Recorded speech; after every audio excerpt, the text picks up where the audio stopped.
Confidence level हमारा first attempt में होता है वैसा कॉन्फिडेंस लेवल आगे आने वाले अटेम्प्ट्स में नहीं हो पाता. Is not like that. Writing practice में आपको टाइम देना पड़ेगा. राइटिंग प्रैक्टिस में अगर आप टाइम दोगे तो डेफिनेटली आपका जो अटेम्प्ट है, आपका जो कॉन्फिडेंस है वो बहुत बढ़ेगा. बिकॉज आपको कॉन्फिडेंस आएगा कि अब अगर मैं यहाँ पे राइटिंग प्रैक्टिस में आंसर्स लिख पा रही हूँ तो मैं पेपर में भी लिख पाऊंगी. जब तक आपके कॉन्सेप्ट्स क्लियर नहीं होंगे, आप सिर्फ एक रीड लेके जा रहे हो, it will be very difficult to be that confident.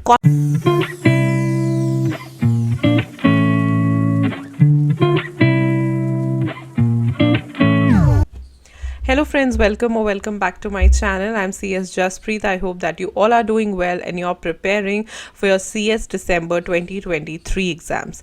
तो इस पूरा वीक हमने डिस्कस किया कि अपने डर को कैसे ख़त्म करना है, अपने फोकस को कैसे वापस लेके आना है, अपनी एंजाइटी को कैसे अपनी प्रेपरेशन ख़राब नहीं करने देना. और आज का जो टॉपिक है वो भी बहुत एसेंशियल है, that is how to be confident again. अब एक चीज़ तो बहुत क्लियर है, हम जितना भी कहें, जब एक बार हम क्लियर नहीं कर पाते तो ऑटोमेटिकली कॉन्फिडेंस लेवल कम होता रहता है और मल्टीपल अटेम्प्ट्स में वो कॉन्फिडेंस लेवल बहुत कम होता जाता है.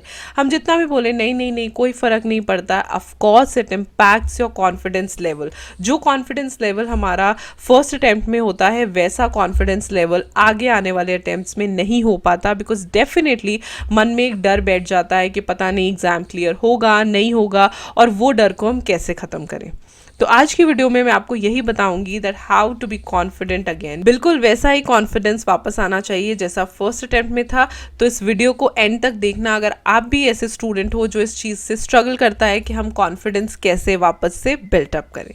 The first thing is prepare 100% syllabus. इसके पीछे ना बहुत ही सिंपल सा लॉजिक है. अगर आप कोई भी पार्ट छोड़ के जाते हो या कोई भी पोर्शन ऑफ सिलेबस छोड़ के जाते हो, ऑटोमेटिकली आप अपने मन में वो स्ट्रेस लेके जाते हो कि बाई चांस उस पोर्शन में से कुछ भी आ गया, भले ही सबसे सिंपल चीज़ पूछी हो, आपका कॉन्फिडेंस लेवल हैम्पर होता है. पेपर देने वक्त आप उतने कॉन्फिडेंट नहीं होते बिकॉज आपको कहीं ना कहीं पता है कि मैंने ये टॉपिक नहीं किया और इस टॉपिक में से अगर क्वेश्चंस आ गए तो maybe I will not be able to answer it. ये बहुत बड़ा फैक्टर है. ये कहने में बहुत छोटा लग रहा है, कोई बात नहीं ये पोर्शन छोड़ दो, सिर्फ इंपॉर्टेंट टॉपिक्स कर जाओ, सिर्फ ये चीज़ कर जाओ. बट ये जो सिर्फ वाली बात है, ये जो ओनली वाली बात है ना, it really impacts your confidence level. Confidence level बहुत ज़्यादा इम्पैक्ट होता है बिकॉज आप ये चीज़ समझ नहीं रहे हो कि अगर आपने पूरा सिलेबस किया है तो कॉन्फिडेंस लेवल एकदम अलग होगा. Because then you will be like कोई कुछ भी पूछ ले, वी कैन आंसर. बट अगर आपने पूरा सिलेबस नहीं किया है तो कॉन्फिडेंस लेवल हैम्पर होगा. तो इसीलिए टारगेट आपका 100% होना चाहिए. फिर आप 90-95% तक भी कर जाते हो तो it's good. The next step is do maximum writing practice. अब आपने सारा सिलेबस प्रिपेयर कर लिया लेकिन आपको ये नहीं पता कि उसे लिखना कैसे है, या आपने कभी लिख के नहीं देखा. ये भी एक बहुत बड़ा फैक्टर होता है कि बच्चे अटेम्प्ट नहीं कर पाते बिकॉज वो राइटिंग प्रैक्टिस नहीं करते. तो writing practice is nothing like हाँ ठीक है कर लिया, राइटिंग प्रैक्टिस कर लेते हैं. It is not like that. Writing practice में आपको टाइम देना पड़ेगा. राइटिंग प्रैक्टिस में अगर आप टाइम दोगे तो डेफिनेटली आपका जो अटेम्प्ट है, आपका जो कॉन्फिडेंस है वो बहुत बढ़ेगा. बिकॉज आपको कॉन्फिडेंस आएगा कि अब अगर मैं यहाँ पे राइटिंग प्रैक्टिस में आंसर्स लिख पा रही हूँ तो मैं पेपर में भी लिख पाऊंगी. Automatically the confidence level will boost up. The next thing is revision. Of course वो तो आपको करनी है लेकिन कम से कम 2 बार करो. अगर 2 बार से ज़्यादा कर सकते हो then very good. Do revision at least twice.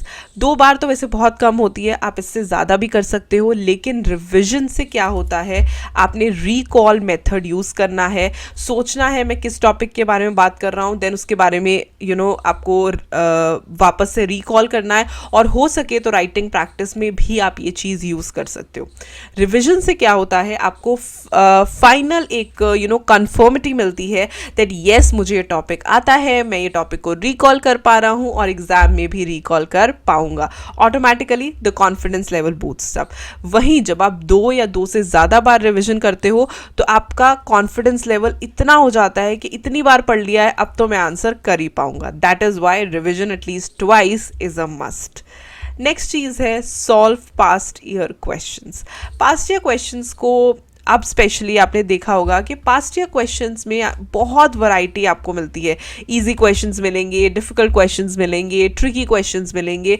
आपको ये पता चलता है कि मैंने अपनी नॉलेज को अप्लाई कैसे करना है।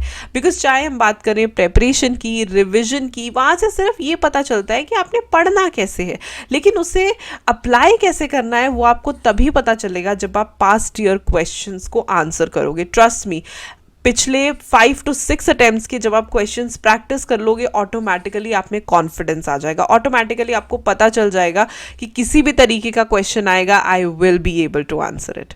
And the last and very very important, study efficiently.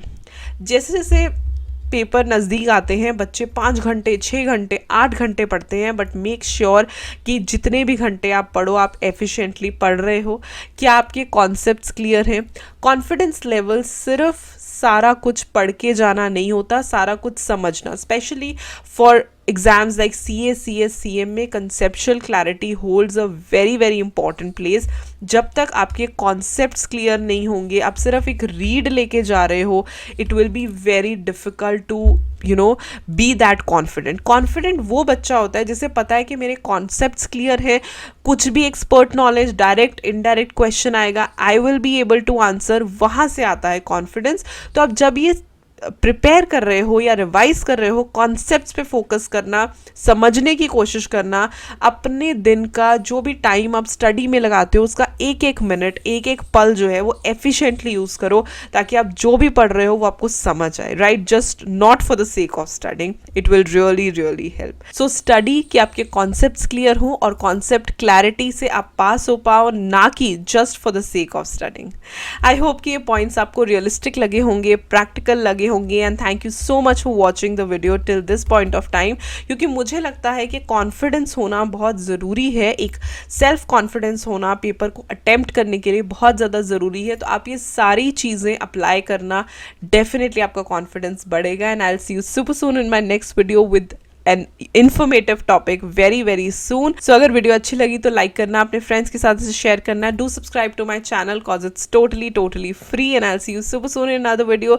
Till then, stay happy, stay blessed, and keep the preparations on. And you can also follow me on my other social media platforms. All the links are in the description box below. Bye bye.